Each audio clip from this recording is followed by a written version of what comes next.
Assalamualaikum warahmatullahi wabarakatuh. Halo semua sobat Yes, petani dan petani milenial serta penyuluh swadaya P4S dan semuanya yang hadir di Sarasehan Petani tahun 2022.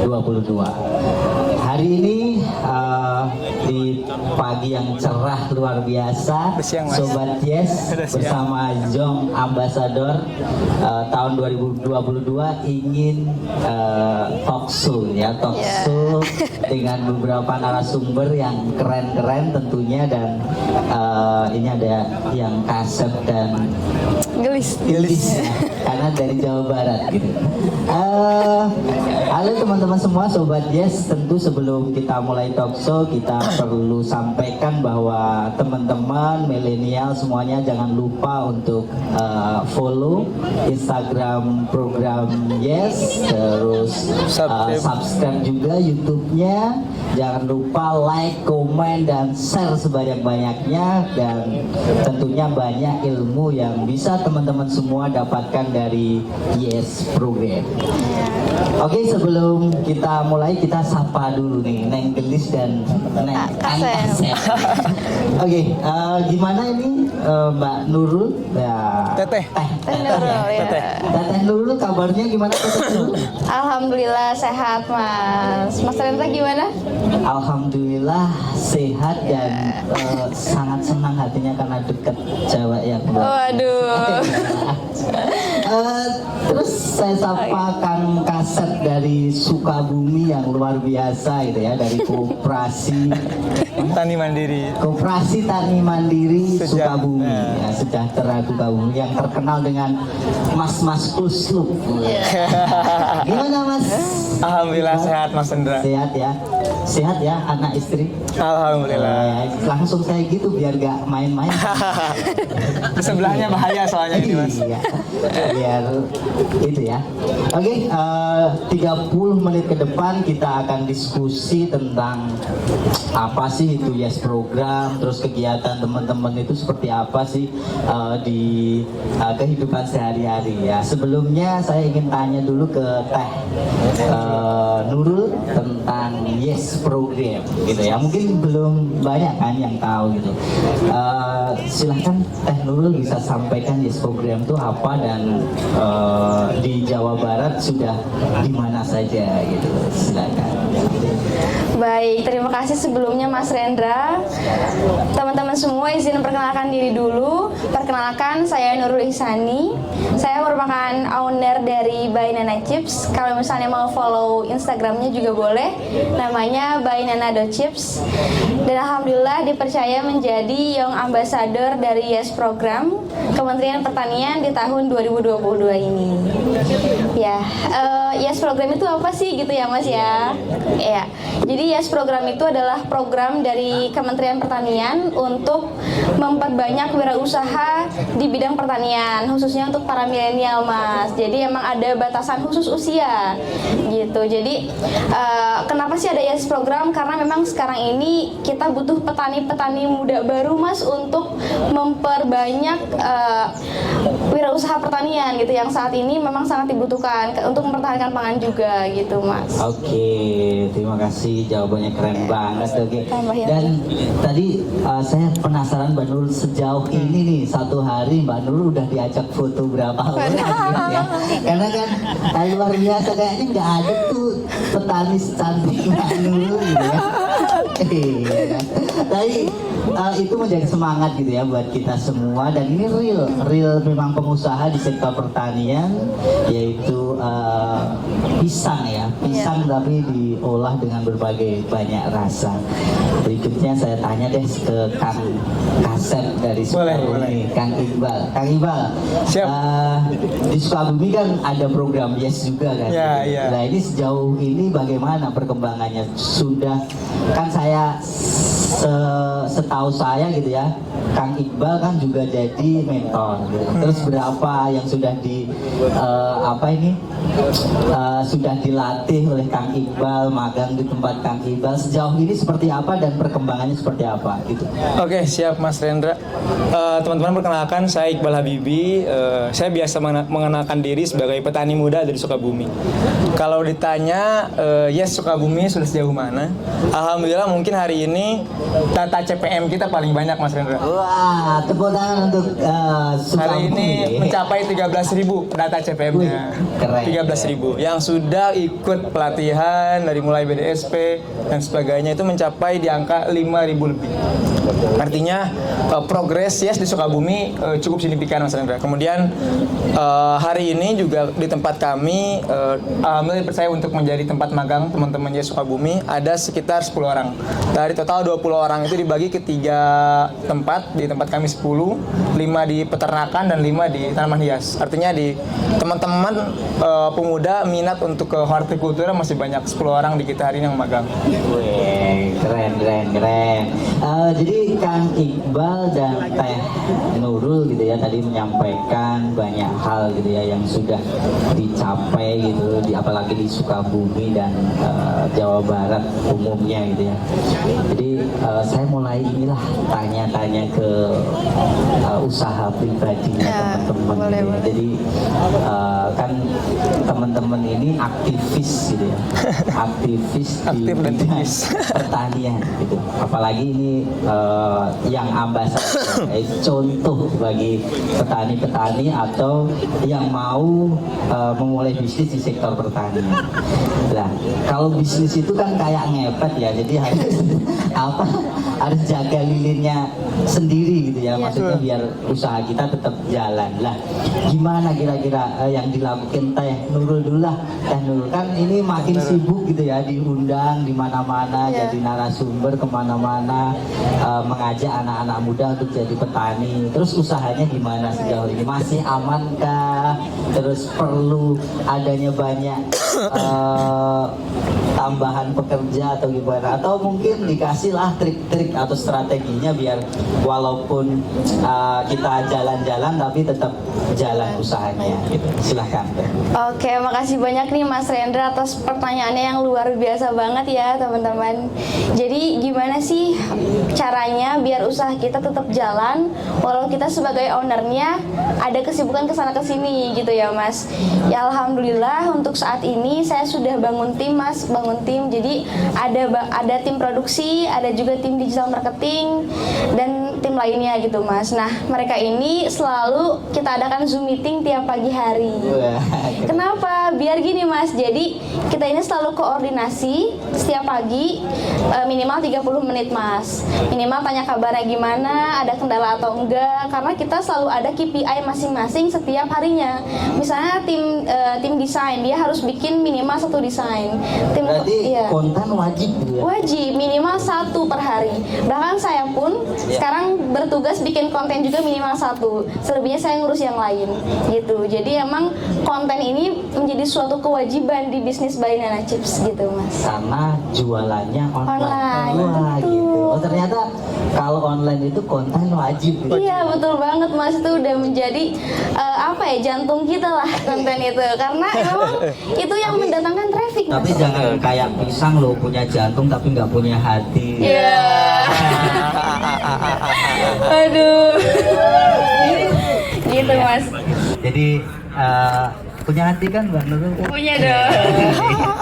Ya, jadi emang kita ini harus bangun tim Mas. Kalau misalnya kita pengen usahanya selalu jalan, ya kita harus bangun tim yang emang support sama kita, sevisi semisi juga.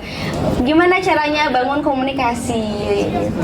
Jadi memang kalau saya ambil dari yang disampaikan Mbak Nurul itu, ternyata kalau cari orang untuk kerja sama kita tuh bukan cuma menggugurkan kewajiban, tapi memang mereka juga merasakan memiliki bisnis yang kita bangun. Betul banget Mas, betul banget. Keren.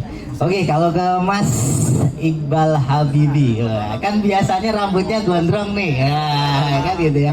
Kenapa nggak gondrong lagi? Dipotong Mas. kan cabai keriting lagi mahal nih. Sekarang ya stabil lah. Stabil. Ya, oke. Jadi menurut Mas Habibie nih, ini kan beberapa bahan makanan, terutama cabai, telur gitu ya. Tapi kata Mas Iqbal kan di Horti gitu ya. Saya tanya lah cabai gitu ya. Soal cabai. Kira-kira kan kemarin saya juga baca nih sampai Pak Luhut menyampaikan bahwa desa harus nanam cabai semua gitu. Nah, kira-kira setuju nggak sebagai seorang petani hortikultura gitu? Silakan. Kalau untuk konsumsi pribadi sih mungkin boleh mas. Tapi kan kalau bicara cabai, tanamannya usianya cukup panjang. Iya. Kemudian dia juga nggak habis sekali panen. Artinya sekalipun masyarakat tanam per rumah, tapi kan terbatas. Sedangkan kebutuhan cabai kita itu sangat luas. Industri itu teriak-teriak ketika harga mahal minta cabai. Ya. Petani juga teriak-teriak ketika harga murah jual kemana. Gitu. Artinya tetap harus ada supply demand yang seimbang di cabai. Artinya peran kita di lapangan begitu peran pemerintah harus seimbang. Bagaimana kita membuat pola tanam yang rapi sehingga panen terus berlanjut. Tidak ada musim, tapi kita mengenal sepanjang tahun harus panen. Kalau sepanjang tahun harus panen, artinya insya Allah kita mencapai kestabilan harga yang maksimal. Oke, ini salah satu strategi ya Mas Iqbal yang bisa kita terapkan untuk bisa menciptakan kestabilan harga. Jadi demand dan supply ya itu harus seimbang gitu. Karena yang mempengaruhi harga terlalu mahal atau terlalu murah adalah ketidakseimbangan supply and demand. Lah. Jadi sudah cukup hangat ya. Nah, ini sudah cukup hangat. Jadi saya pingin deh nyapa nih yang di depan saya nih. Petani dari mana nih? Kalimantan. Wih, mantap. Oke, dari Kalimantan mana? Kalimantan Tengah. Oh, Kalimantan Tengah. Ada petani secantik Nurul nggak? Gak ada. Enggak ya. Oke, dari Kaltim ya. Kalteng ada yang mau ditanyain nggak ke dua yang ambasador ini? Mas Iqbal. Siap. Grogi nggak mas dekatan sama Mbak Nurul? Grogi banget mas, aslian. Enggak, gini, ayo. Ada mungkin teman-teman yang lain yang mau bertanya. Oke, Ibu silahkan bisa berdiri dan pakai mic nggak ini? Pakai mic lah. Nah, pakai nasi games aja kasih pertanyaan dan kasih hadiah. Iya, nanti dapat hadiah nih yang tanya nih. Saya dapat. Sari mana Sari? Ya, Bismillahirrahmanirrahim. Assalamualaikum warahmatullahi wabarakatuh. Sari. Waalaikumsalam. Duduk aja kali ya. Siap. Perkenalkan saya Fitra Nelly dari Sumbar, kota kecilnya Kota Priaman.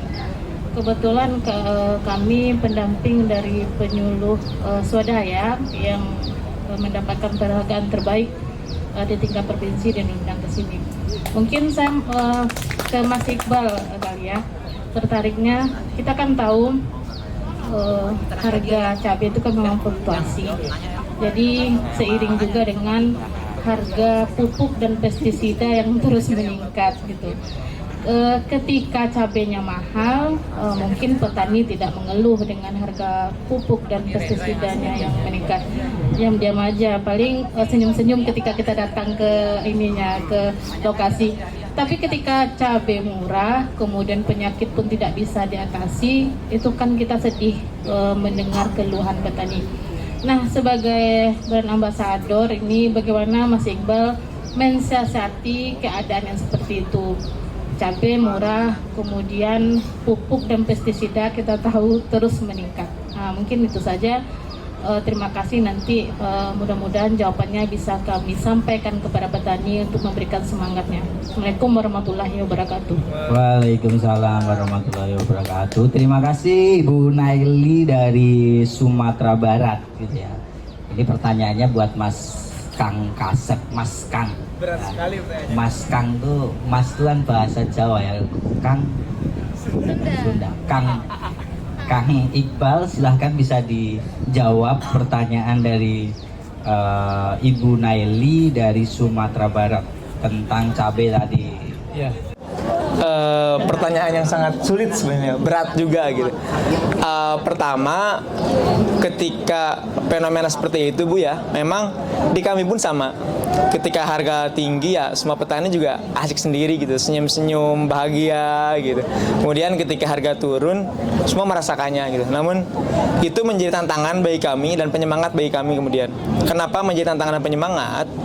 Bagaimana kita berperan untuk mengedarkan petani agar penanaman itu terjadwal Bu. Jadi kenapa sih banyak terkadang ya hama itu serangan serentak? Ya karena tanam juga serentak. Ketika tanam serentak kan hama juga terus-terus menyerang ya. Kemudian penggunaan pupuk pun sekarang kita punya pupuk subsidi. Kemudian pestisida juga kita disiasati menggunakan pestisida nabati. Artinya banyak literatur yang kita bisa baca untuk kemudian membuat pestisida nabati sehingga dapat mengurangi penggunaan pestisida kimia seperti itu Bu. Salah satunya selain tadi membuat pola tanam gitu. Jadi tetap pola tanam itu perlu kita lakukan agar pertama penyebaran. Jadi misal bulan ini jadwal tanam di kecamatan A, bulan depan di kecamatan B gitu. Kemudian di selanjutnya pun sama seperti itu sehingga hama juga bisa kita jaga. Kita bisa pakai tanaman-tanaman border. Misalkan di antara cabai-cabai itu kita tanam jagung, kita tanam bunga matahari sehingga penyebaran hama juga dapat terhambat seperti itu. Mungkin itu Bu yang dapat saya sampaikan sedikit dari saya. Terima kasih. Oke, terima kasih jawabannya Kang Kasep dari Sukabumi. Nah, Bu Naili mungkin bisa maju ke sini, ini dapat hadiah dari panitia Mbak Sari. Boleh milih apapun. Ini ada yang agak gede, ada kecil juga Bang. Kecil. Oh sekalian ngambil dodol boleh Bu, silahkan. Silahkan ngambil dan oke, kita lanjut ke pertanyaan berikutnya. Silahkan Mas. Iya. Iya.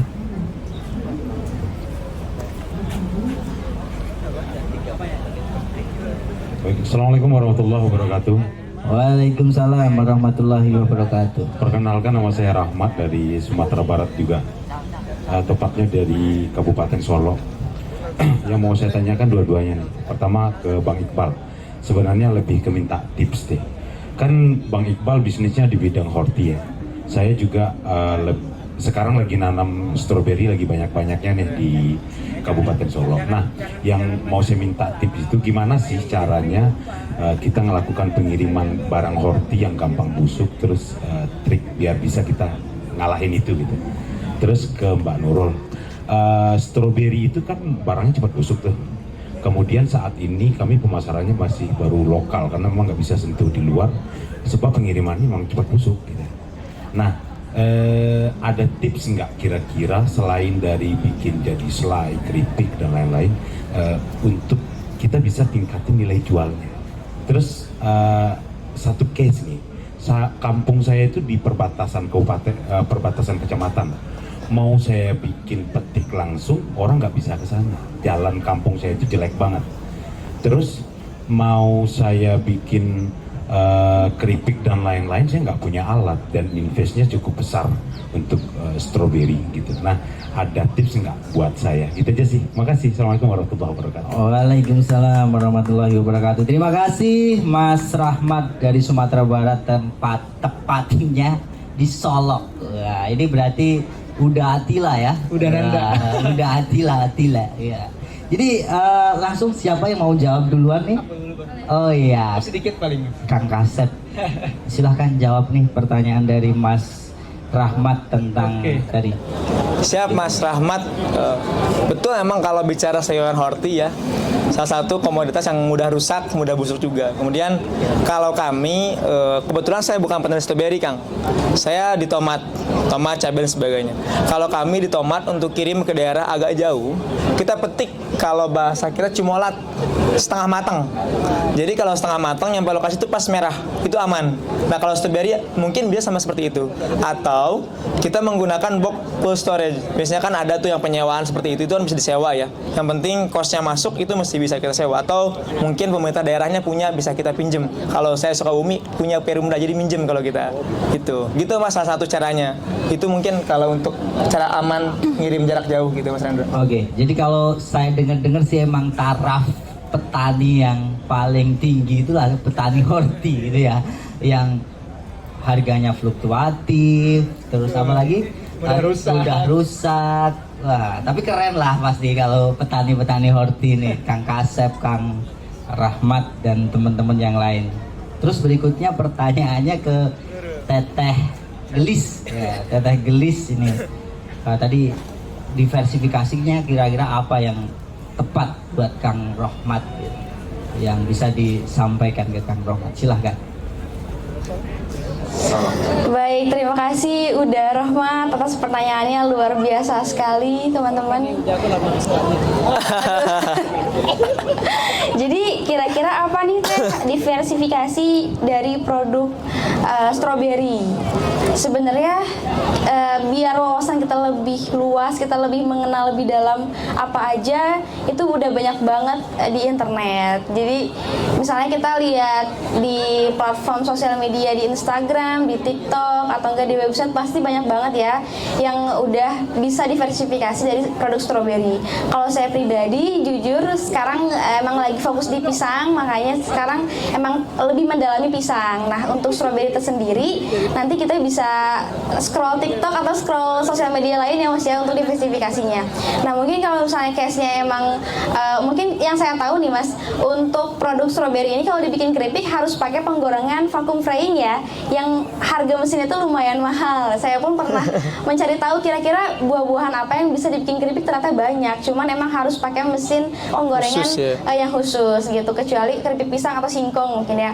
Nah gitu, jadi coba aja Mas kalau misal dibikin kue atau enggak topping-topping untuk ya kue gitu Mas, ataupun brownies dan lain sebagainya yang lebih apa ya friendly lah untuk modalnya. Dan untuk pemasarannya saya sarankan kita gunakan digital marketing karena emang sekarang udah eranya. Bahkan data dari databox.co.id itu sudah tercatat sekitar 204,7 juta jiwa yang menggunakan internet masyarakat Indonesia. So udah dipastikan bahwasanya saat ini sudah banyak banget yang menggunakan sosial media, yang itu adalah eranya kita para petani milenial untuk menggunakan digitalisasi marketing gitu Mas. Jadi sebelum kita ciptakan produknya, kita tahu dulu target marketnya siapa, kira-kira mau pasarkan di mana. Kalau saran saya, yuk kita langsung aja terjun di digitalisasi pemasaran gitu Mas Rahmat.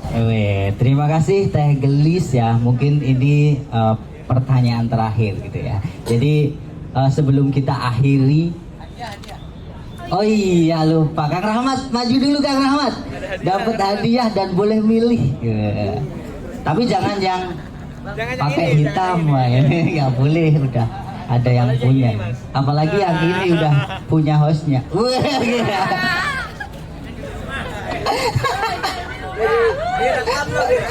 Iya, salah aku ngomongnya. Oke, nggak apa-apa. Ini tuntutan harus bisa bedakan dong, gitu.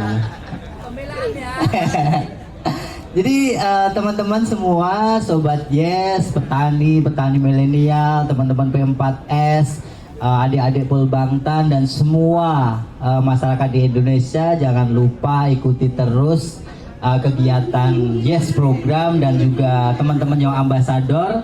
Banyak sekali ilmu-ilmu yang bisa didapatkan teman-teman semua. Tinggal teman-teman sekali lagi jangan lupa follow IG-nya Yes Program, subscribe YouTube-nya, like, komen dan share ke tetangga, ke keluarga, ke siapa lagi? Siapa lagi dulu? Pacar, ke macam-macam. Semuanya harus di ini share. Untuk mengakhiri mungkin saya pengen dengarlah closing statement dari teman-teman semua untuk mengakhiri podcast ini. Yang pertama dari Teh Nurul dulu. Ini untuk semangat kita semua. Baik, teman-teman, sobat petani milenial, sobat Yes Program, P4S dan lainnya. Sebagai petani milenial, jangan takut untuk mencoba karena penundaan itu awal dari keterpurukan. Dan juga jangan berhenti belajar karena untuk mengembangkan suatu usaha itu kita butuh ilmu. Jadi sebagai petani milenial, terus belajar, terus bertumbuh, terus menganalisa Mas agar usahanya terus berkembang dan terus semangat. Oke, jadi intinya adalah bertani dengan ilmu lebih bermutu. Iya, cakep. Jadi silakan. Ini silakan Mas Iqbal yang terakhir. Oke, mungkin sedikit dari saya Kang ya. Ya. Bagi saya ketika petani, peternak, nelayan sejahtera, maka saya yakin bangsa Indonesia merdeka seutuhnya. Ya, mantap, ini ciri-ciri politisi. Oke, saya Raindra Sadan Mahmudin, mohon maaf apabila ada salah-salah kata. Saya akhiri, wabillahi taufiq wal hidayah. Wassalamualaikum warahmatullahi wabarakatuh.